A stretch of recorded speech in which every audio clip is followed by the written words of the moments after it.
గురువుగారు మార్గశిర మాసం గురించి, మార్గశిర మాసానికి ఆ పేరు ఎలా వచ్చింది అనే విషయాల గురించి ముందుగానే మీరు మాకందరికీ తెలియచేశారు.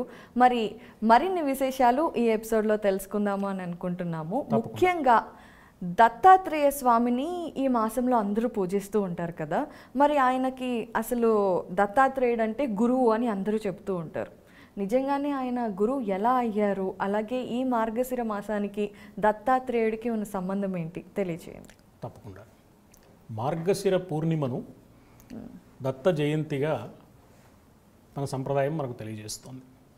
అంటే మార్గశిర పూర్ణిమ నాడు దత్తాత్రేయుడి రూపంలో అత్రి అనసూయల పుత్రుడుగా బ్రహ్మ విష్ణు మహేశ్వర సంబంధమైన ఒక దివ్య తేజస్సు బాలుడి రూపంలో ఆవిర్భవించింది అని దత్త సంహిత మనకు తెలియజేస్తుంది.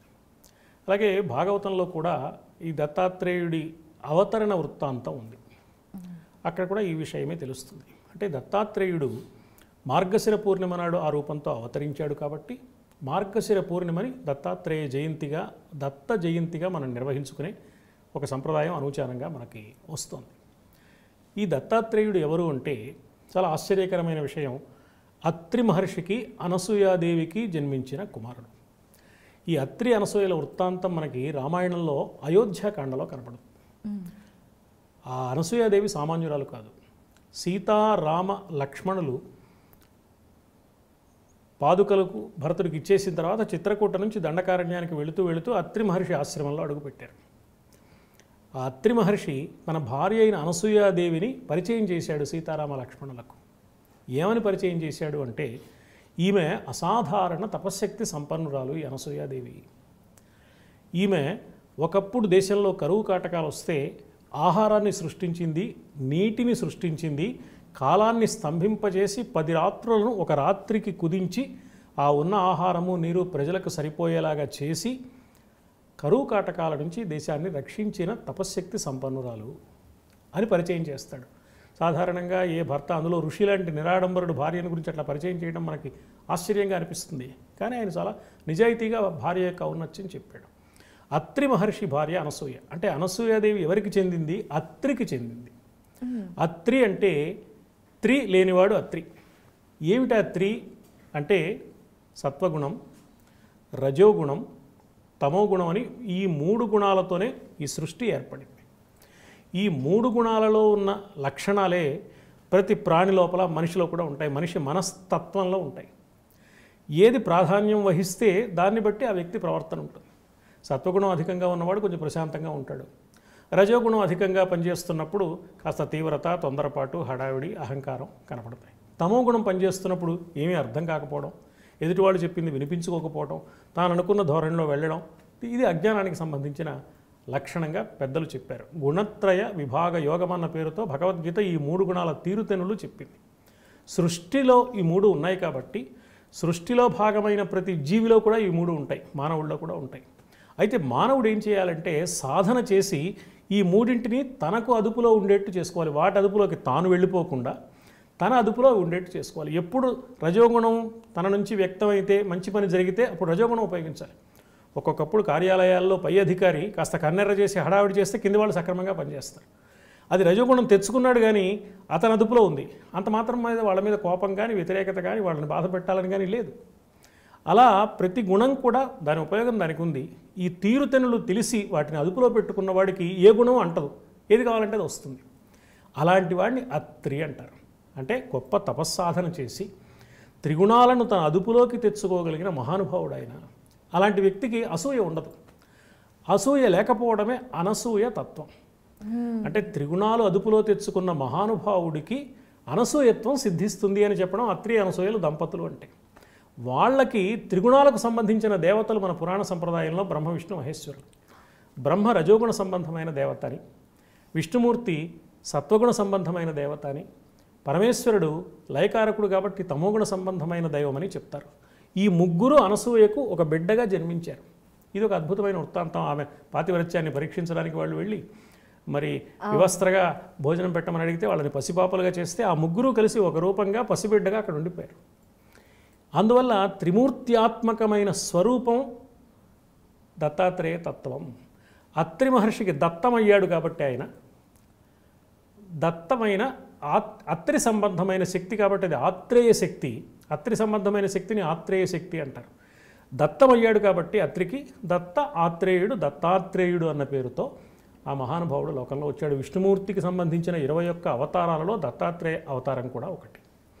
ఈ దత్తాత్రేయుడు ఒక అవధూత, ఈ దత్తాత్రేయుడు ఒక గురువు, ఈ దత్తాత్రేయుడు ఒక అవతారమూర్తి, ఈ దత్తాత్రేయుడు సాక్షాత్తు పరమేశ్వర స్వరూపం, విష్ణు స్వరూపం. అవధూత అంటే ఏమిటి అంటే శరీర సంబంధమైన సుఖాల పట్ల దుఃఖాల పట్ల ఏ విధమైన భావన లేనివాడు. సుఖం వస్తుంది, కష్టం వస్తుంది, వెళ్ళిపోతుంది. దాన్ని తనకు పట్టించుకునే మనస్తత్వం కలిగిన వాడు కాదు. ఉదాహరణకు సినిమా తెర మీద మనకు అగ్ని ప్రమాదం కనపడుతుంది, తెర కాలిపోదు. సినిమా తెర మీద ఉప్పెనొస్తుంది, తెర తడిసిపోదు. సినిమా తెర మీద పెళ్లి భోజనం కనపడుతుంది, కానీ ఆ ఘుమఘుమలేవి తెరకు అంటాం. సినిమా తెర మీద కాటుసీని కనపడుతుంది, కానీ ఆ దుఃఖం ఏది తెరకు ఉండదు. సినిమా తెర ఏది పట్టించుకోకుండా తన మీద అన్నీ చూపిస్తుందో, తన జీవితంలో కష్టం వచ్చినా, సుఖం వచ్చినా, మానవమానాలు వచ్చినా, కలిమిలేములు వచ్చినా అవి అలా వచ్చి వెళ్ళిపోతూ ఉంటాయి తప్ప ఏవీ మనస్సుకు అంటకుండా ఉండగలిగిన స్థితికి ఎదిగిన మహానుభావుణ్ణి అవధూత అంటారంటే శరీరం ధరించాడు కానీ శరీర సంబంధమైన స్థితి లేకుండా ఆయన ఉన్నాడు. అత్రి మహర్షికి ఈ స్థితి వచ్చింది కాబట్టి ఆ అత్రి మహర్షి కుమారుడుగా ఆయన ఉన్నాడు కాబట్టి దత్త ఆత్రేయుడు అవధూత అయ్యాడు.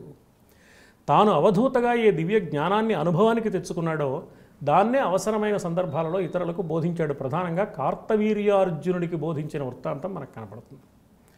ఇట్లా దత్తాత్రేయ సంహితలో, దత్తాత్రేయ చరిత్రలో ఆయన జ్ఞానబోధ చేసినట్టుగా ప్రకృతిలో ఉన్న సమస్తాన్ని కూడా గురువుగా దర్శించే విధానాన్ని దత్తాత్రేయుడు తెలియచేశాడని. దత్తాత్రేయుడు ఏమని చెప్పాడంటే చాలామంది గురువులు ఉన్నారు అన్నారు.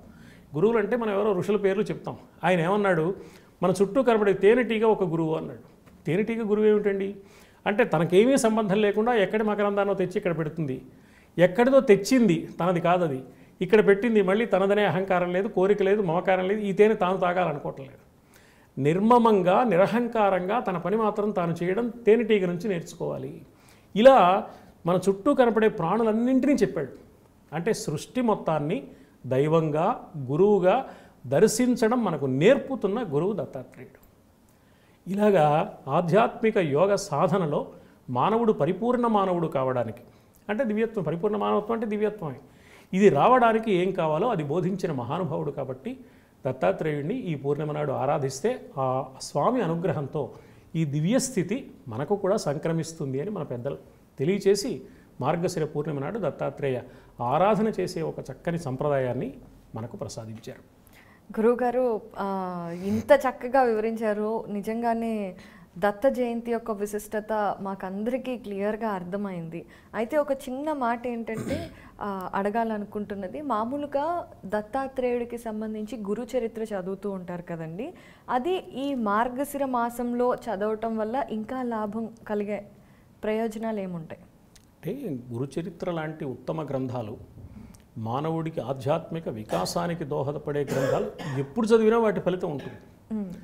మార్గశిర మాసంలో చదివితే విశేష ఫలితం ఉంటుంది చదవండి అని ఎందుకు చెప్తారంటే కనీసం ఆ వంకతో ఇంతవరకు అశ్రద్ధ చేసినా ఇప్పుడైనా ప్రారంభం చేస్తాడని. ఓ పని ఇన్నాళ్ళు పట్టించుకోకపోతే పట్టించుకుపోయాం, కనీసం మార్గశిర మాసంలో అన్నా చేద్దాం, మార్గశిరంలో ప్రారంభిస్తే మంచిది అనే ఒక విశ్వాసం కారణంగా ఓ సత్కార్యాన్ని ప్రారంభం చేస్తాడు. మార్గశిర మాసంలో గురుచరిత్ర అధ్యయనం చేస్తే ఏ ఫలితమో ఇంకో పుష్యమాసంలో చేసినా మరొక చైత్రమాసంలో చేసినా అదే ఫలితం.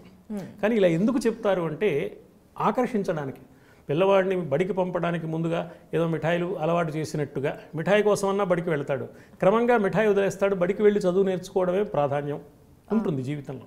ఇలా మామూలు మానవుల్ని భక్తులుగా మార్చడానికి, దైవ చింతన వాళ్ళకి అలవాటు చేయడానికి కొన్ని మాటలు మన వాళ్ళు చమత్కారంగా ఈ సమయంలో చేస్తే మంచిది, ఈ ప్రదేశంలో చేస్తే మంచిది. ప్రదేశాన్ని బట్టి సమయాన్ని బట్టి రాదు పవిత్రత, మనస్సును బట్టి మాత్రమే వస్తుంది. కానీ మనస్సుకు గురి కుదరడానికి, ప్రారంభ దశలో ఒక ఉత్సాహం కలగడానికి, మనం అందులో ప్రవేశించడానికి పెద్దలు ఇలాంటి చిత్రమైన మాటలు మనకు చెప్తూ ఉంటారు. అందులో భాగంగా అందువల్ల మార్గశిర మాసంలో అయినా కనీసం ప్రారంభం చేస్తే మంచిది.